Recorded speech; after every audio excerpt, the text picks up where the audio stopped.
자, 안녕하십니까. 하이퍼립입니다. 자, 아마 지금쯤 이제 2023학년도 수능시험을 보신 분들, 뭐 학부모, 학생 모두가 다 제일 힘든 시기죠. 항상 이 시기가 제일 어려운 것 같아요. 차라리 우리가 2월이 되고 3월이 되어지면 대학을 가든 아니면 재수를 하든 뭔가 새로운 시작과 또 시작에서 어느 정도 적응하고 목표를 세우게 되는 시기인데, 지금은 아마 대부분의 분들이 되게 당황스럽죠. 학생들 수능시험 보시고 난 다음에 아직은 대학의 합격이 발표가 나지 않거나, 아니면 발표가 났다 하더라도 아직 진로에 대해서 결정을 못했기 때문에 불안한 시기라고 말씀을 드릴 수밖에 없고, 아마 부모님들도 자식들이 또 이제 자녀분들이 힘들어하는 모습들을 보다 보면 본인도 되게 힘든 시기일 수밖에 없는데, 그만큼 입시가 상당히 힘듭니다.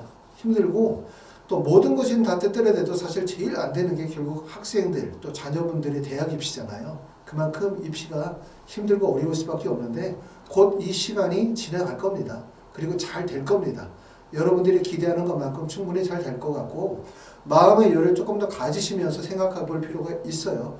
올해 열심히 해서 본인이 원하는 대학에 가시는 분들은 다행히 축복할 일이 거고, 하지만 올해 열심히 했지만 나름대로 좀 부족해서, 아니면 내가 열심히 해서 어느 정도 결과를 얻었지만 나는 조금 더 큰 뜻을 가지고 있다, 그렇기 때문에 나는 한 번 더 도전해보고 싶다 라고 하시는 분들은 아마 내년에 틀림없이 좋은 결과가 있을 거라고 생각합니다. 자, 재수를 이제 우리가 하게 되어지는데 제가 이런 말씀을 좀 꼭 드리고 싶습니다. 재수를 한다고 해서, 재수를 하기로 결정했다고 해서 성적이 오르는 게 아니거든요. 내가 재수를 하기까지, 재수를 하겠다고 결심을 하는 과정도 무척 힘들고 어려운 결정일 수밖에 없어요. 그쵸? 하지만 문제는 뭐냐면, 내가 그래 그럼 재수를 하기로 했어. 그럼 뭐 해야 돼? 과연 재수를 해서 성적이 과연 얼마나 오를 수 있을 것이냐에 대한 목표 설정이 되게 중요하다, 이렇게 말씀을 드릴 수가 있습니다. 부모님이나 학생들이 꼭 명심할 점은 뭐냐면, 재수를 한다고 성적이 100% 오르는 것이 아니다. 그러면 내가 재수를 하기로 결심했으면 과연 내가 어떻게 해서 성적을 올릴 것인가 라고 하는 점을 조금 더 명확히 알아야 되고, 본인에 대한 재수를 명확하게 설계하실 필요가 있다, 이렇게 말씀을 드릴 수가 있습니다. 어떤 학원도 어떤 선생님도 자녀분의 책임을 질 수가 없어요. 그렇죠? 학원은 나름대로 최선을 다해서 가르치고 선생님들도 최선을 다해서 가르치지만, 결론적으로 얘기하면 1년이 지나고 난 다음에 어떤 결과를 받아들면 그건 또 자녀분과 부모의 몫일 수밖에 없다는 점. 그렇기 때문에 결국은 학원에 믿고 학원을 보낸다가 아니라 나의 성적을 올바르게 이해하고 재수를 계획하고 설계하는 것이 중요하다라고 생각을 합니다. 자, 올해 이제 수능 시험을 보고 난 다음에 많은 학생들의 성적을 보다 보면 이런 성적을 맞으신 분들 상당히 많아요. 자, 이런 성적은 지금 보시는 것처럼 평균 점수가 348점이거든요. 348점이 낮은 성적처럼 보여도 실제 많은 학생들을 생각해 보면 330점을 맞은 학생들, 350점을 맞은 학생들, 370점을 맞은 학생들, 390점을 맞은 학생들, 410점을 맞은 학생들, 성적의 유형은 다 다양하지만 이 구간에 잡히는 성적들은 사실 대학 결정이 정말 어렵거든요. 350점 맞은 학생들 입장에서 생각할 때는 야, 390점 맞으면 410점 맞으면 대학 골라가겠지라고 생각하지만, 실제 410점 맞은 학생들은 또 그렇죠. 그 성적으로 갈 수 있는 대학이 매우 불안하고 또 매우 옅은 대학이고, 실제 똑같이 410점 맞았을 때 다른 학생들에 비해서 경쟁력이 부족하다 보니까 아마 지금쯤 결과를 불안하게 기다리시는 분들이 많을 것 같습니다. 자, 348점의 문제점은 바로 뭐냐면, 수능에서 주요 과목이라고 할 수 있는 국어와 수학의 성적이 부진하다는 점이에요. 보시는 것처럼 이 학생은 화법과 작문에서 표준 점수 116점, 백분위가 76에 4등급을 맞았고, 수학은 미적분 110점에 64에 4등급을 맞았어요. 그쵸? 그리고 과탐도 지금 보시는 것처럼 생명과학은 4등급을 맞았고, 지구과학은 잘했네요. 1등급을 맞았어요. 문제는 뭐냐면, 수능의 주요 과목이라고 할 수 있는 국어와 그 다음에 수학, 그 다음에 과탐 한 과목의 성적이 매우 부진하다는 점이에요. 그럼 이렇게 부진하다, 그럼 문제가 뭐냐면, 자, 재수를 시작해서 1월, 2월, 3월, 4월, 5월, 6월, 7월, 8월, 9월, 10월, 11월 전체 남아있는 개월이 예를 들어서 9개월, 10개월이 남아있다. 그럼 이 9개월을 딱 자르면 둘로 나눠지는 거죠. 첫 번째는 부진한 과목의 기초를 쌓고 성적을 올리는 과정이 하나, 두 번째는 그 성적이 잘 올라서 1등급이나 2등급이 됐었을 때 실전 마무리 과정을 통해서 평상시에 실력해서 봤었던 거 또는 평상시보다 더 좋은 성적을 내는 파이널 과정을 유지해야 되는데 성적이 이렇게 낮으면 뭐가 문제가 생기냐. 첫 번째는 성적을 끌어올리는 시간이 상당히 많이 소요된다는 점. 두 번째는 다른 학생들보다 파이널 과정이 더 오랜 기간이 걸린다는 거예요. 만약에 2023학년도 수능 시험을 봤는데 전체를 다 2등급을 맞았다. 전체를 다 1등급을 맞은 학생들이 만약에 재수를 한다. 이런 학생들은 3월달부터 파이널 과정이에요.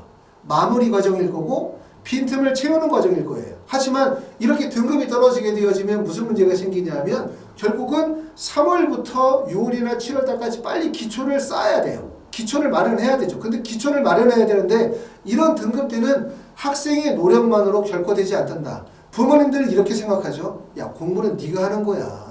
네가 안 해서 성적이 안 나온 거고 너가 열심히 하겠다는 의지를 가지고 하면 할 수가 있어 라고 하시지만 맞는 얘기 맞습니다.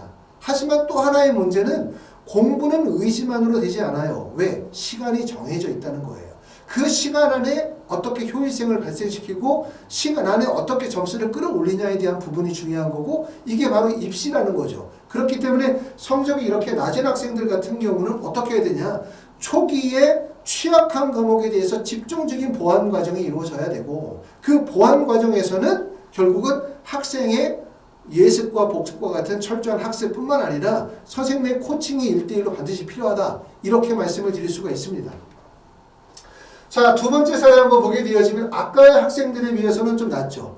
표현 점수가 373점이니까 점수가 상당히 높아요. 348점 정도를 맞았었을 때 원서를 쓸 수 있는 지점이 명지대학교 컴퓨터과학과나 상명대학교 컴퓨터, 그 다음에 가천대학교 신서지공학과에 원서를 쓸 수 있다. 원서를 쓴다 하더라도 상향이었다. 라고 했어요. 그렇죠? 그러면 373점 정도로 해서 점수가 표점이 대략적으로 한 30점 가까이 올랐어. 그럼 어디 쓸 수 있어? 30점 오르니까 동국대학교 산업시스템공학과나 서울과기대학교 전기정보, 그 다음에 홍익대학교 컴퓨터공학과에 원서를 쓰는데 홍대도 원서를 쓰면 상향입니다. 떨어집니다. 결국은 뭐냐면 30점이 올라도 쓸 수 있는 대학교가 과기대 정도라는 얘기예요. 자, 우리는 생각할 때 이러죠. 너가 재수를 하고 재수에서 표점이 20점, 30점 오르면 성공할 거야. 마치 20점, 30점 오르면 명지대나 가천대 갈 수 있는 학생이 성적이 많이 오르면 한양대도 갈 거라고 생각하지만 보시는 것처럼 가천대 갈 수 있는 성적에서 30점 오르면 서울 과기대 가는 성적밖에 안 나오거든요. 그러니까 결론은 뭐냐면 여러분이 생각하는 것보다 점수가 많이 올라야 돼. 점수가 많이 올라야 재수의 의미가 생기는 거죠. 자, 학생들에게 이제 재수를 할 때 물어보죠. 자, 너 꿈이 뭐야? 이렇게 물어보면 학생들이 저는 인서울이 목표예요. 이렇게 말씀하시는 분들. 저는 동국대가 목표예요. 이렇게 말씀하시는 분들 계세요. 아주 현실적인 목표 설정이다. 올바른 생각이다. 라고 말할 수 있지만 사실은 재수를 시작하는 과정에서의 목표는 더 높아야 되죠.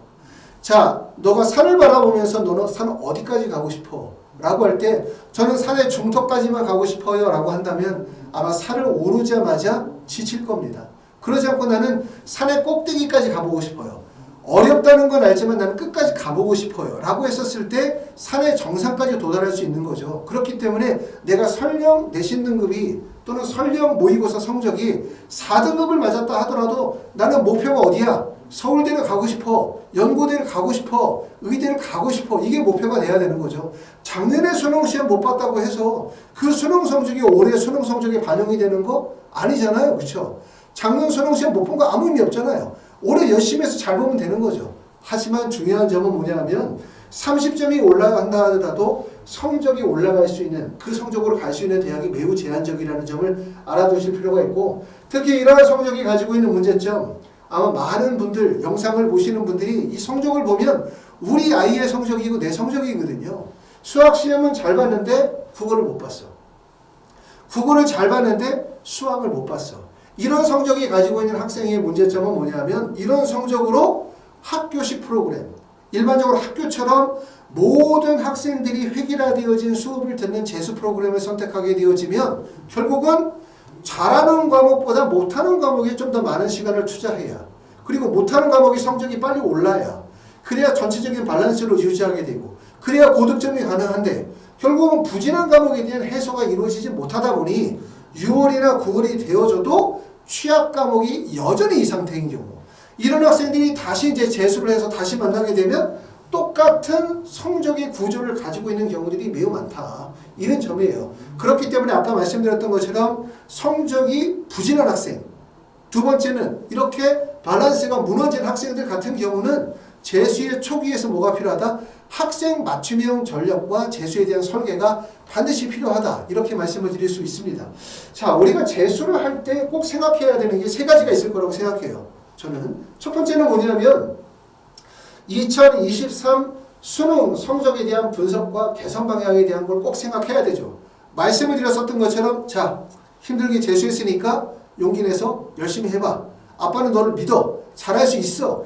이것보다 더 중요한 게 뭐냐면 자녀분의 성적이 가지고 있는 문제점이 뭔지를 정확하게 알아야 돼요. 모든 부모님들은 자녀분을 믿죠. 우리 애는 잘할 수 있고 잘할 수 있을 거라고 생각하고 잘할 거라고 생각해. 하지만 점수라는 것, 수능이라는 것은 우리가 믿고 기대하는 것만큼 점수가 나오는 게 아니거든요. 그렇기 때문에 첫 번째는 뭘 생각해야 되냐면 왜 성적이 이거밖에 나오지 못했었을까에 대한 부진의 원인을 꼭 생각해 봐야 된다고 생각합니다. 왜 4등급이 나왔을까? 왜 3등급이 나왔을까? 왜 수학은 잘했는데 왜 국어 성적은 안 나왔을까? 부진의 원인이 있겠죠. 두 번째는 그럼 취약 과목을 어떻게 성적을 끌어올릴 수 있을 것인가? 자, 너는 만약에 수학을 1등급을 맞았는데 국어를 3등급을 맞았어. 아니면 국어 수학을 전체적으로 3등급을 맞았어. 4등급을 맞았어. 그럼 어떻게 성적을 끌어올릴 수 있지? 라고 생각해야 되고, 그럼 성적을 끌어올릴 때 필요한 시간이 얼마나 있을까? 이게 11월 달까지 기초를 잡는 게 아니거든요. 재수라는 거는 사실은 3등급에서 4등급에서 시작하고 내가 목표하는 게 1등급을 맞고자 한다면 결국 언제 정도에는 성적이 나와야 된다. 아무리 안 돼도 6월 정도에는 성적이 나와야 돼, 무조건. 그럼 남아있는 시간이 불과 4개월, 5개월 정도밖에 시간이 없다는 점을 꼭 알아두실 필요가 있습니다. 세 번째는 뭐냐면 6월까지 단기 완성이 가능하냐, 이 점이 핵심이라고 말씀을 드릴 수가 있어요. 결국은 재수의 시기는 지금서부터 시작해서 3월부터 6월, 6월부터 9월, 그리고 9월부터 11월 달까지의 단기 계획이 성립이 돼야 되고 그 단기 목표가 완성이 되어져야만 그 다음 단계로 넘어갈 수 있다는 점, 이런 점을 꼭 알아두실 필요가 있습니다. 두 번째는 학생의 학습 성향에 최적화되어진 재수 방법을 선택해야 된다. 자, 우리 아이가 가지고 있는 성향, 습성이 있죠. 거기에 가장 적합한 재수 방법을 선택하는데 문제가 있어요. 학생들은 자신에게 맞는 재수학원을 선택하죠. 자신에게 맞는 재수학원. 그런데 나에게 맞는 재수학원이 정말 나에게 가장 맞는 학원인 건가? 라고 생각해보면 그렇지 않죠. 왜? 재수에서 성공하기 위해서 꼭 필요한 게 뭐냐면 내가 가지고 있는 문제점, 내가 고등학교 3학년 때 내가 재수하면서 실패한 원인이 있잖아요. 그 실패한 원인이 공부를 안 해서 성적이 안 좋아서도 있지만 성적이 안 좋거나 공부를 안 할 수밖에 없었던 본인만이 가지고 있는 이런 개선돼야 되는 점들이 있단 말이에요. 그렇죠? 이 점이 개선이 돼야 되는데 결국 이 점이 개선이 되어지지 못하고 본인에게 딱 맞는 학원, 본인에게 편한 학원을 선택하다 보면 결론적으로 자기 자신이 바뀌지 않으면 성적이 오를 수가 없다. 이 점을 알아두실 필요가 있습니다. 그렇기 때문에 부모님들이 학원을 선택하시게 되어질 때는 우리 아이에게 맞는 학원, 이 얘기는 이코는 무슨 얘기냐? 우리 아이의 문제점을 개선해 줄 수 있는 프로그램이 반드시 필요하다는 점을 꼭 알아들어야 되지. 아이가 가지고 있는 습성이나 태도에만 맞추시면 출제적으로 안 된다. 이렇게 말씀을 드릴 수가 있고, 그 다음에 세 번째 제일 중요한 거는 바로 뭐냐면 학원에서 수시나 정시에 대한 입시 컨설팅을 진행을 해서 대학을 보낼 수 있느냐, 이게 제일 중요해요. 결국은 학원에 열리는 목적은 대학을 가기 위한 거고 대학을 가는 거는 성적만으로 가는 것이 아니기 때문에 결국은 입시 전문가가 되어야 한다. 이렇게 말씀을 드릴 수가 있습니다. 자, 하이프리비에서 진행하는 하이프리비 학원에 맞는, 저희 학원에 맞는 재수학원은 이런 학생들이다. 이렇게 말씀을 드릴 수가 있어요. 첫 번째는 학생 1대1 수업과 스케줄 관리가 필요하다고 생각하시는 학생. 두 번째는 집단식 획일화되어진 대형 재수학원이 잘 맞지 않으시는 분. 그 다음에 네 번째는 수업으로 인한 시간 낭비를 최소화하고 자기 자신만의 충분한 자기주도 학습을 하고자 하시는 분들. 다섯 번째는 작년에 재수학원에 공부했으나 생각만큼 성적이 오르지 않아서 실패하신 분들, 그리고 내가 뭔가 삼수를 해야 되는데 똑같은 비슷한 프로그램의 재수학원을 갈 수 없다라고 생각하시는 분들, 저희 학원이 적합하다고 생각합니다. 자, 하이퍼리뷰 학원에서는 독학재수 3단계 독학재수 프로그램을 진행을 합니다. 독학재수 프로그램, 독학재수. 두 번째는 취약과목 독학재수 프로그램. 세 번째는 성공재수 프로그램을 유지하고 있고요. 이 세 가지 프로그램 안에서 학생에게 최적화되어진 프로그램들을 제공을 합니다. 자, 하이퍼리뷰 학원에서는 이번에 2024 재수 설명회를 2023 1월 30일 월요일 1시에 설명회를 진행을 합니다. 설 연휴 지나고 난 다음에 1월 30일 1시에 설명회를 진행할 거고요. 설명회에 참석을 희망하시는 분들은 아래 전화번호로 연락 주셔서 참석을 희망하신다 말씀해 주시면 예약자에 한해서 참석하도록 할 거고요. 재수 프로그램에 대한 다양한 설명은 하단에 보면 저희가 블로그 링크를 좀 걸어놨어요. 유튜브에서는 많은 내용을 다 설명을 드릴 수 없기 때문에 블로그 링크를 통해서 보실 수가 있고, 설명회에 참석하시면 저하고 직접 설명하고 학원에 대해서도 다시 한번 설명을 드리면서 여러분에게 가장 중요한, 여러분 자녀에게 가장 중요한, 그리고 이 재수를 통해서 반드시 성적을 올려야 되고 그 성적을 올리는 것이 여러분의 목표에 도달할 수 있을 만큼의 성적을 올려야 되는 중요한 과정이다 보니까 여러분의 자녀분의 또는 나의 재수의 설계를 어떻게 할 것인지 자세하게 설명을 드리고 여러분의 성공 재수를 돕도록 하겠습니다. 자, 이렇게 해서 이제 하이퍼리뷰에서 진행하는 독학재수 프로그램에 대해서 설명을 드렸습니다. 자, 설명을 다 드리지 못한 부분은 1월 30일 1시에 뵙고 자세히 설명드리도록 하겠습니다. 감사합니다.